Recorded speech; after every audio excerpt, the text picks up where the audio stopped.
This is the Real Estate Investing 365 podcast, your go-to source for real estate investing strategies so you can start living the life you want and get where you want to go. With your host, Justin Hanna. Hey everybody, welcome back. Another episode of Real Estate Investing 365. Today I got with me Andrew Kerr. He's from New Orleans, Louisiana. I think transplant from North Carolina. He is a full-time passive investor, nonprofit worker, and used to have a bunch of rental properties, but has downsized and is all about house hacking. Andrew, thanks for being here. Yeah, I appreciate you having me on, Justin. I'm excited to chat with you here today. Yeah, for sure. So why don't we go ahead and start off by, like we always do, and give us a little background about you and how you got started in real estate. Yeah, it was a little bit by accident, so going way back in high school, I was the kid that if I liked the class, I got an A. And if I didn't like the class or if I didn't like the teacher, I got a D. And I got like a 70, 71, just enough to pass. So when it came time to graduate and go on to college, that really wasn't for me. And at 19, I stumbled into the mortgage industry. And by 20, I had already become a loan officer. I was doing really well, had bought my first house and did what a lot of people now call sort of a house hack. And that sort of got me started on this real estate trajectory. And, at 37 now, I've been buying and investing real estate for 17 years. And, sort of along the way, I spent 6-7 years in mortgage banking, realized it wasn't for me, had this big life change, and now I've spent the past decade trying to make the world a little bit better place, doing nonprofit work. But as most people know, nonprofits don't pay well. So that's when I really started to ramp up my real estate investing and say, hey, I could still become a millionaire. This is me in my late 20s if I do real estate investing and I can do the work that I love. And that's sort of where I came from, how I went, and now what I'm doing today. Cool. Right on. So what kind of nonprofit work do you do? Yeah, it's really varied over the past couple of years. So for quite a while, first 5 years was both domestic and international disaster response work. So, back over the 2010 earthquake in Haiti, I spent probably about a year and a half over a 2.5-year period living in Haiti. I was actually investing in real estate at that time while I was deployed to Haiti. Been to places like the Philippines and Indonesia. For a couple years, I was based in the U.S. but did aid work in Kenya. And now I work with a nonprofit that helps support our military when they're in need of assistance outside of what the government provides. Cool, man. That's awesome. Yeah, that's Yeah. a lot of stuff to do, and going over to Haiti for that long, man, that's awesome. I mean, it's probably tough to do, but somebody's got to do it, right? So really thankful for people like that's doing that, So good job on that, Andrew. I appreciate it. Yeah. So you first got started. I think you mentioned when we talked before that at one point you had up to like 40 doors, right? Is that what it was? Yeah. And you ended up selling off all those. So let's kind of dive into that. Where were they? What type of properties were they? And then how you transitioned out of those properties.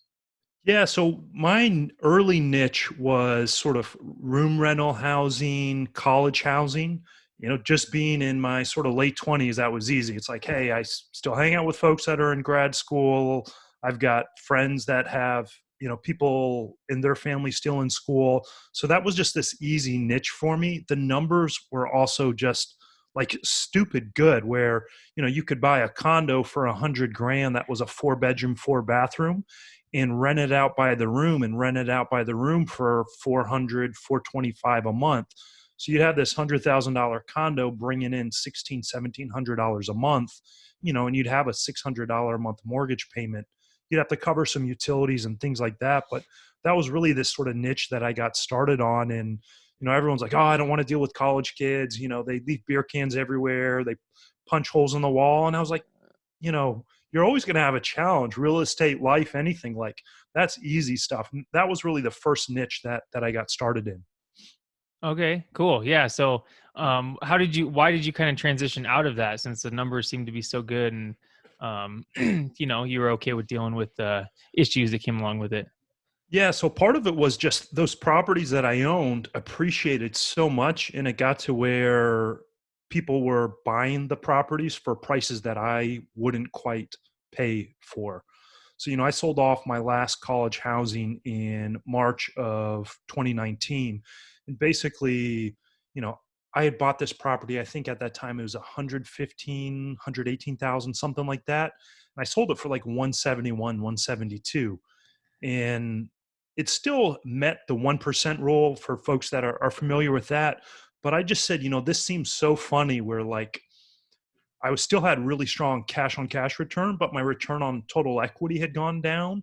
And I had an opportunity to do a 1031 exchange. So I said, look, I'm going to go ahead and do this. I'm going to sell out this last one. So part of it would just, I wanted to take some of that profit. Real early on, one of my mentors, he told me, Andrew, you're never going to be able to time the market. You can't predict the bottom. You can't predict the top. And even if you want to own a property forever, you still evaluate it every year. And then what you should do is try to take this chunk out of the middle. And if you can always take this nice chunk out of the middle, and who cares if it goes up past that, you'll be really, really successful. And it's better to sort of take those wins and pull some profit off the table to help prevent some loss. So that was what I sort of happened with my college housing portfolio. And along the way, it also built up affordable housing portfolio as well. Okay, so that all these properties were up in North Carolina? Yep. That's essentially where I grew up there in North Carolina and where I got really invested. The college housing was all around NC State and Raleigh, and then University of North Carolina and Chapel Hill. Okay, yeah. So I know you don't own those properties anymore, but let's kind of dive in a little bit to like how you found these properties and then maybe some major issues that you had. So when you started looking for these properties, did you originally, because there was a time where you didn't know anything about real estate. I mean, you were in the loan business, but that's different than like buying rental properties. So how did you first come to learn about buying the rental properties? And then how did you start finding the rental properties? Yeah. So with the college housing unit, oddly enough, it was just very widely known that you rent these by the room in the college area. And I think at one point in time in my really early 20s, or I guess maybe I was 18 or 19, I had actually looked at renting a room with some friends there in these places. Like, oh, let's the three of us go together and rent a place, and it'll be really, really cheap. We didn't end up doing that, but we found them on the MLS. But what I did was, because I knew I had done a house hack earlier in life, I said, hey, I can go buy this property with an FHA loan. I can put down close to nothing. Back then with the FHA loan, you could actually increase the loan amount, and they'd use this third party vendor the seller would donate the 3.5% to this nonprofit which would then donate it back to you. So you really didn't need any money for the down payment. You barely needed money for the closing costs. And I just knew like I could go in it, I could live in it for a year. And while I'm living in it for a year, the other three roommates would cover my mortgage and then some. And when I moved out, it would be a long-term rental. And that was that sort of first exploration into that college housing, and it worked so well. Every time I could find one, I would just pick up another one. I found some duplexes over there that were really good that I had it a while. Just that college housing model, once I sort of dipped my toe into it, I found it worked well because you could rent by the room versus doing that flat lease. Yeah, for sure. So did you find these properties through an agent, or were they just properties that were off market? Yeah, so originally it was all on the MLS. I used a couple different agents originally, and then probably for the past 4 years, I've primarily used the same agent who's a friend who I've used to buy and sell multiple properties. She owns her own brokerage firm. She's an agent as well. But yeah, at the time, all those college housing units were all just on the MLS. A lot of the affordable housing units I picked up were a bit of everything: off market referrals from property managers, MLS, that sort of thing. Okay, cool. So how did you run into any problems with being young and not having, I'm sure you didn't have tons and tons of money or whatever, big, long credit history. Any problems with getting loans on multiple properties at the time? I thought it was going to be a challenge, but what I ended up really early on doing was going into putting properties in an LLC and getting financing that way through sort of regional portfolio lenders. And it was really weird in the fact that they look at your credit, they look at your personal financial statement. And while that time it wasn't super strong, they really just cared about the property and the property that was cash flowing. And the fact that they looked at these properties, that these college housing units that would bring in 1,700 a month gross, and you could buy them for $100,000. They didn't care that the debt service coverage ratio on it was so good. It was just, I found it was incredibly easy to get financing on them. And then same thing on the affordable housing side. When I started buying those, it was super easy to get financing on. Same thing, that the debt service coverage ratios. I was buying quads for 80, 90, 100,000 where my gross rents were 2,000 and up. And I ended up doing one of those deals by myself. And then I had a friend invest with me. Then his parents invested with me. And I just started getting these other sort of private investors that let me really, really scale up. So I didn't have a ton of cash early on, and that let me really help grow and scale. Yeah, no, that's awesome. So that's a perfect or a great point right there. Is that if you are younger, or whatever, you're having trouble getting conventional mortgage financing and stuff, there are portfolio lenders out there. And can you kind of explain what is a portfolio lender if somebody doesn't know? Yeah, so I usually say don't go to like the Wells Fargo, the BB&T, the big national bank. Find that local regional bank that might have one branch or maybe two or three branches in your town, in your area. And what they essentially do is they lend their own money. They don't turn around and sell the loan to Fannie Mae or Freddie Mac, because when you sell the loan to Fannie Mae and Freddie Mac, you got to meet that requirement because it's their own money and it's their own portfolio of money that they're lending. They can sort of set their own rules. They're still fairly conservative when you compare it to like a hard money lender, but essentially they own the loan and keep it in their portfolio, and it works really well. The thing I really like about it is most of these banks have a like vice president of lending. You can literally call them up and say, look, I want to do a new deal. I'm expanding. I'd love to have coffee or lunch with you.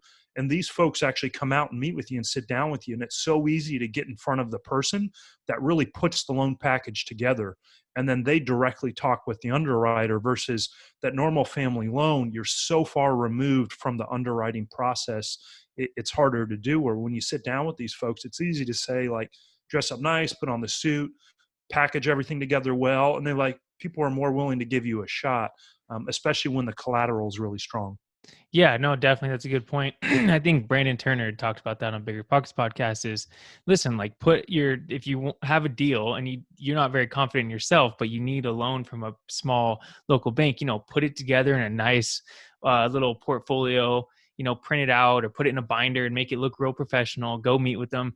And with these small banks, like you said, you can just go talk right to the guy besides the underwriter, he's going to be the person most likely making the decision. You know what I mean? So it really is more relationship banking than, your normal traditional conventional financing. yeah, for sure. But be prepared, go in there and act professional and make them believe that, you're going to do a great job and they can trust in you for sure. Yeah. You had mentioned another term there that I want to touch on real quick is your debt service coverage ratio. Can you explain a little bit about that for if somebody doesn't know? Yeah, it's basically what your debt level is on the property and what you're able to bring in. And it's a little mini formula of if a property's grossing, $1,250 a month and the debt service is, say 1,000 a month, you divide that and then you get your debt service coverage ratio. A lot of banks like a debt service coverage ratio of like 1.1 to 1.3, depending on the region that you're in. If you're in a really big market, they might be fine with the debt service coverage ratio not being as strong because they know they could quickly turn around the property. Or if you're in a secondary or tertiary market, they might make it a little bit higher. But it's basically what you're grossing versus covering the debt. And it's just a little formula the bank looks at to say, hey, we know worst case scenario, the higher this coverage ratio is, the more likely it is that they can pay their payment. Yeah, for sure. Cool. Right on. So we'll move on to, you ended up selling off all those properties and you mentioned that you ended up doing a 1031 exchange. Did you sell all the properties in one bulk sale or did you do multiple exchanges? Yeah. So, while I was building that college portfolio housing, I was also building this affordable housing portfolio. I took my experience doing aid work internationally and ended up building this affordable housing. A lot of folks will talk about areas and define them as an A class area, B class area, C class area. While I was doing that college portfolio, I started building up housing in a C class area. I ended up doing really well with it because I had this international aid experience, community development experience. So I sort of built these two sort of separate portfolios up at the same time. And then the affordable housing portfolio, I sold off all at once. And then actually sold it to a doctor out in California. He bought that whole portfolio all at once. And part of that portfolio, because it was multiple properties, one of them I owned on my own. I did a 1031 exchange with, and I bought 3 additional properties. And then the college portfolio housing, I sold off over a 2.5 year period. So Okay. basically, I built up to 40 units in 2016, and then bought a couple more properties end of 2016, 2017. But then essentially from the end of 2016 to begin of 2019, sold off everything except for the house act that I'm in right now, which is 4 units, and a new property I just picked up, which is two units. So sort of went from 0 to 40, down to 4, and now back up to 6. Cool. Right on. So,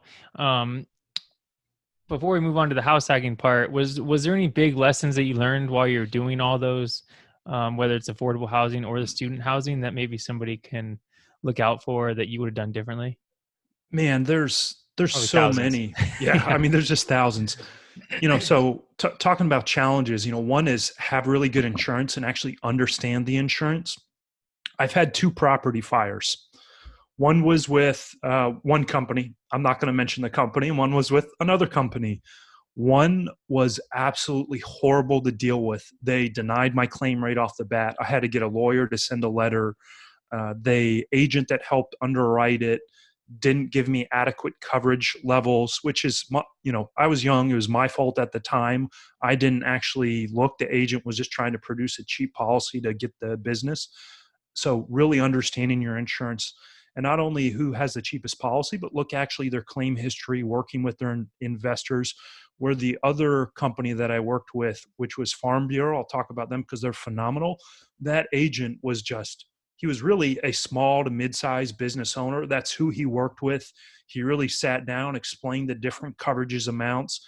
And when I had the property fire on that property, I mean, he was awesome. He was jumping through hoops for me. He basically said, "No problem, we got you, Andrew." He sent out his assistant to my property. They immediately pulled out their Rolodex for mitigation because, when the firefighters came out, they just started smashing stuff and spraying everything with water. He had a mitigation crew out there right away. The mitigation crew didn't want a deposit from me because the agent called them.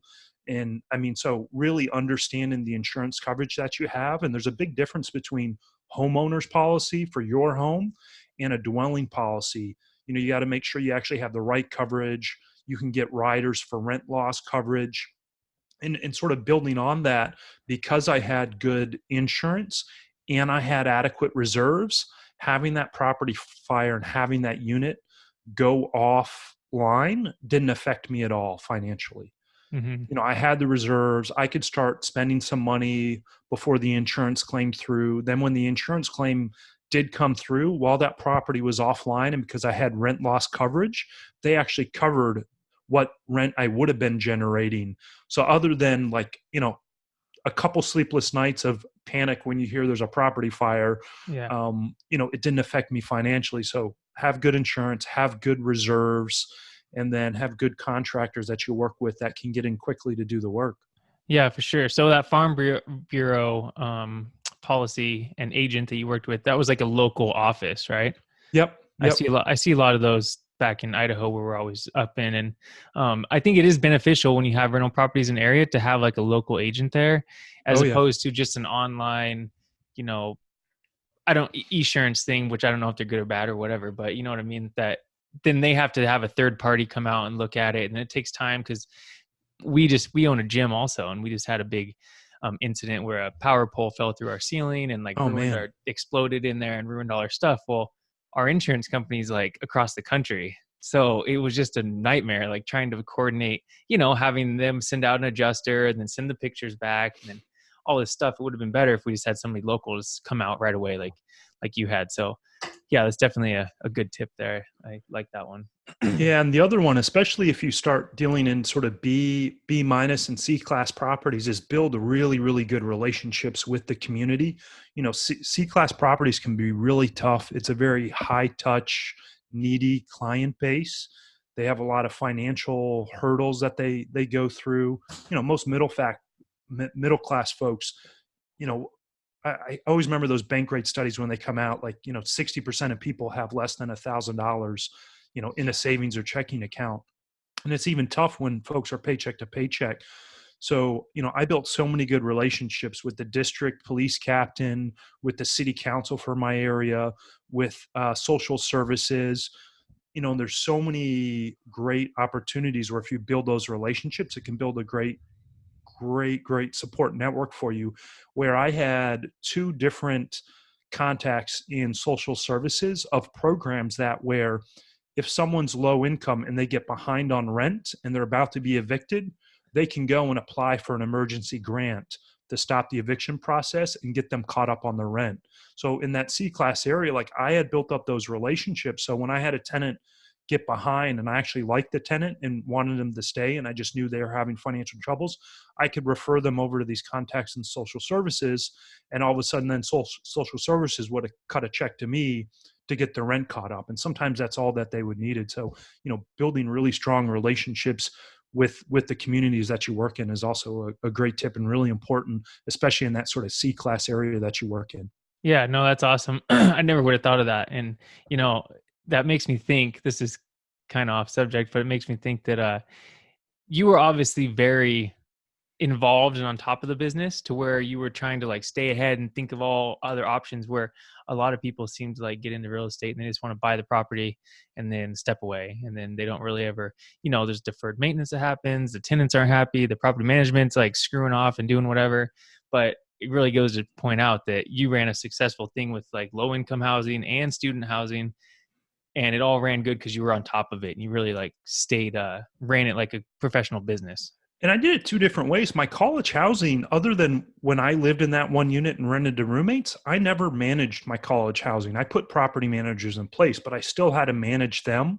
Yeah. And then I built such a good relationship with the one property manager I worked with. She was with this really large company that managed something like 1,500 units. I built such a strong relationship and liked her work ethic. She actually, a couple years ago, left that big company to start her own. And I was her first client. And she took my whole college housing portfolio with her. And then I sort of gave her referrals, grow her business. And she treated me really, really well. And I think when you build those strong relationships, it helps. She liked the fact that I ran a strong business. And when there was a maintenance request, or she came to me, I wasn't the crappy landlord that wouldn't return her call or would fight her on a $50 or $100 charge. Mm-hmm. She knew Andrew took care of the properties. And same thing on the affordable housing side. I self-managed up until just before I sold it, but I actually got several deals from other property managers because they knew, hey, this tenant, this tenant base here is challenging. I've got this owner that doesn't fix anything, and now the tenant base keeps dwindling and dwindling. I know Andrew likes to go in and buy these value add properties, fix it up, takes care of it. So I built those relationships, and what those property managers did is they essentially went to their owner and said, here's these $10,000 in bills of deferred maintenance. This is why you're having all this vacancy. I just happen to know this other landlord that would buy your property as is. Do you want me to connect the two of you together? And I was able to pick up these great deals that way. Right. Oh, was your property manager that you really liked, was she the same person as the agent was she the agent that you always worked with? No. So Okay. Tiffany Alexi is the agent that I use for buying and selling all my stuff in North Carolina. And folks that are listening, you can find her on Bigger Pockets. She's on there a lot as well. Okay. But I use someone separately for property management, and she didn't do the property manager I used. Really, just focused on property management while she had her license to be an agent. She didn't really do that because she Mhm. put all of her focus on property management. Cool. No problem. All right. So then you moved on, you sold all those properties, you ended up moving down to New Orleans, and you just decided to focus more on house hacking, which we can go into exactly what the house hacking is and then what deals you're doing right now with the house hacking. Yeah. So, part of this over just this career of investing, early on, I mentioned I was self-managing that affordable housing. I was also doing all of the work myself. So hanging cabinets, painting the walls, doing flooring, you just start to get to a point where you want to be more passive. I wanted to spend my time doing other things, you know, got really serious with a woman, then we got engaged and then we got married, really have a big passion for travel. So what I've really shifted on now is just doing passive investing in syndications. So the person that wants to go out and is going to sponsor a deal and buy a 150 unit apartment complex, I'll invest in their deal. So now I only have to manage that sponsor who's then managing that whole entire asset.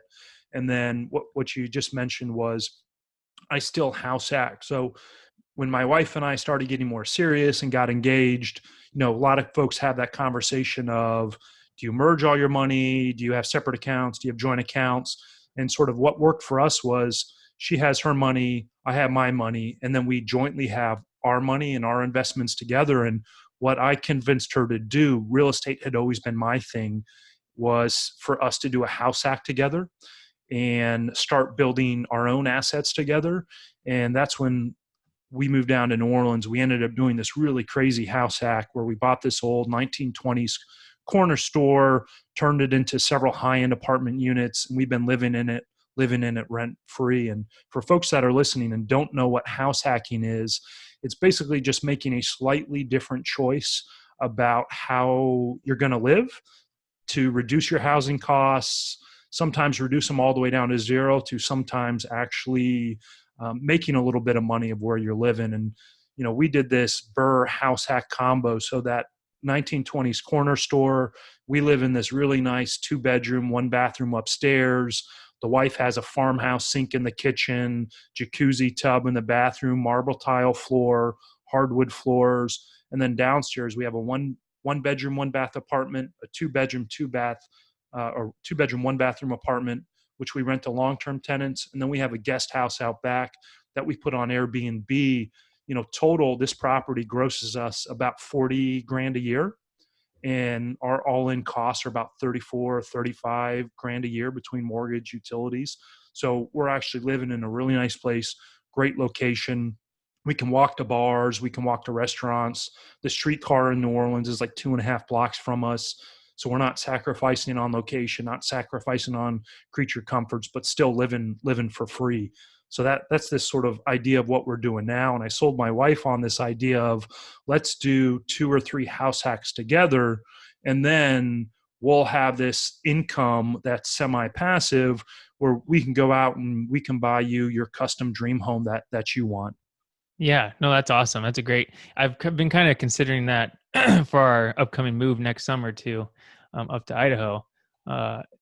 It's just finding room for 3 kids and 2 dogs, and in this thing I can house hack. But I'm sure it's doable. It's just us having to make the decision whether we're going to do it or not. Well, our new property that we're renovating right now is going to be our next house hack together. We're actually going from a 2-bedroom, 1-bathroom place to, we bought a duplex. The side we're going to live on when we're done with the renovations is going to be 3 bedrooms, 3 bathrooms. And the master suite, has the double vanity. Her walk-in closet's going to be something like 7 feet wide by 14 feet long. So, we don't have kids, but if we did, we could have 2 kids and still live in that house hack, and the other side would cover the majority of our mortgage. So it's still possible to house hack with the family. Just got to sort of think about it a little bit differently and say, yes, we want to do this to set ourselves up, financially. Yeah. Yeah. So it's just a choice. It is doable, but everyone does something a little different. I don't think there's a right or wrong way to do it. Definitely. No, I definitely agree with you. So that's kind of the next spot I was going to go is that, so you mentioned that you have this duplex that you're doing too. Are you going to move out of the house you're in now because you've lived in it long enough that you can end up, renting out your part of it and then, where you're living now and then move to the duplex, huh? Yeah, so we'll rent out our upstairs unit and it'll bring in an extra $1,500, $1,600 a month gross on top of that 40 grand we were already bringing in a year. So, this property, is probably going to bring us in about 60 grand a year. So then, now that's income me and my wife have. We'll move into that new duplex. We'll live on one side. There's a tenant that's been in the other side for 7-8 years. We're leaving them in. Whenever they decide to leave, we'll fix up that other side and increase it to market rent. And then, after we're there for a year or two, we'll move out. And, between these two properties, we'll have 2 grand plus a month coming in cash flow that then gives my wife her dream house. Yeah, for sure. Well, that's awesome. Cool. So, Andrew, appreciate all this. Let's kind of move to our next section here is what are some resources that you like to, what's the best way you like to learn about real estate or house hacking or whatever it is? Podcasts, books, seminars? What's your go-to method? Yeah. Everyone says bigger pockets. So the one I really want to mention is Coach Chad Carson. Mm-hmm. I love Chad. I had a chance to meet him at FinCon back in 2019. Lately there's been a lot of folks in this market that, have had a lot of success in the past 3 or 4 years. Mm-hmm. I don't want to discredit those folks. I've had a lot of success in the past couple of years, but the thing I like most about Chad is, he started investing back in 2002. In 2007, I think he bought something like 30 properties that year. He actually made it through a recession and then has been even more successful since then. And I really like that. He's had this almost 18 years of real estate investing track record, gone through a recession, gone through 2 bull markets. And then he's just this very down to earth, very relatable guy. So I really love, he started a podcast in 2019. He's got a great website. He has a book that actually Bigger Pockets published. So I followed his stuff for quite a while.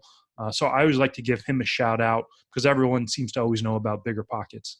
Yeah, for sure. Definitely. I remember hearing him on one of Bigger Pockets episodes, and I've researched him more and more. And yeah, I'm going to keep following him and his, the way he did things, So what about a favorite app? What's something you use that makes everything easier? Yeah, I use Toodle-Do. Toodle-Do? Yeah, Toodle-Do. It's Okay. this, there's this little ebook out there called the 1-Minute To-Do List. And in there, the guy basically says, it's like a 15-page ebook. He talks about how you make a to-do list and how it can help organize your life. But the platform he recommends using is Toodle-Do. They've got like a free, app, and then there's a premium service you can add on for like 60 or 70 bucks a year. But I love it. I keep it open on my web browser, and then I have it on my app, and that's just, I can categorize stuff for, my blog and my show, stuff for relationship, personal life, stuff for nonprofit work that I do. I can categorize stuff. And then the way he has you do it is, what's critical now, what's important, and then what's stuff over the horizon. And I use that app to help me categorize of like what needs to be done in the next 24 to 48 hours, what needs to be done the next week, and what's something that would be nice to do in the next 2 to 4 weeks. And that app sort of helps me keep track of everything. Mm-hmm. Yeah, right on. Cool. It's kind of similar to Trello. Would it be kind of the same? So Trello's like more project management. Yeah. I actually use Monday, which is sort of similar to Trello for some project management stuff when I do renovations on properties. Okay. But yeah, I use Toodle-Do more of just general to-do list. Okay. Cool. Yeah. Right on. What about what do you do to keep your mind right? Do you like exercising or eating right or yoga or something like that? Yeah, man. So, back in 2019, I started working with this guy, Anthony DiClementia, I think that's his name. He has this, on Instagram, his tag is biohacking secrets. Man, he's phenomenal. So it's really on this sort of mind, body, spirit. He helped me redo the way I worked out, how I focus on my health, my fitness, my well-being. I was just like early last year, I was in a really, really good shape, but just felt like crap. Like I could leg press 450 pounds, was deadlifting 300 pounds. Like I should have been fit, but I just didn't feel good. And then working with him, doing sort of this in-depth coaching blueprint with him, he helped me sort of revamp how I look at my fitness. And it's just, combination of steady state cardio, some weight training, how I eat differently, some supplements that I take, which is mixed in with, cold showers, And then, adding in things like green juice, along with doing a little bit of yoga, a little bit of meditation, stuff like that. Cool. No, that's awesome. I love that. I love that you brought that up. Because I'm all about, owning a gym, and then my wife's a fitness coach and nutrition coach, and we're all about that. And so many people don't know, like all these normal things that we're eating or doing in our lives, just like wreak havoc on our bodies. Things that you think are healthy, or we used to think are healthy 10 years ago. So much new evidence out there that it's totally opposite. So that's awesome. And especially if you're trying to invest in real estate while you're working, man, you need that extra energy. And, since I sort of revamped stuff, my energy levels have just gone through the roof, and it's given me so much extra time in my day for not only investing in real estate, putting towards relationships with my wife. I mean, it's really, to me, it's a really important thing. And it's been, life-changing for me over the past 6 months. Yeah, no, definitely. Well, cool. Andrew, where can people find out more about you? I know you have a podcast, and what is that called, and where can they reach out? Yeah, my podcast is called The House Hacking Podcast. Instagram, Facebook, it's all The House Hacking Podcast. We specifically focus on the real estate investing niche of house hacking. And then my website is fibyrei.com, FIBYREI.com, which is, this sort of tracks my journey of, getting to financial independence, achieving financial independence through real estate investing. Cool. Well, Andrew, thank you. This is all good information. I really appreciate you being on. Hope the listeners found out some good stuff. Again, everything we talked about is in our show notes. Realestateinvesting365.co is the website. Go reach out to Andrew, find out more about him, give his podcast a listen. And Andrew, thanks again, man. Have a good day. Yeah, I appreciate it, Justin. Thanks for having me on. All right. See ya.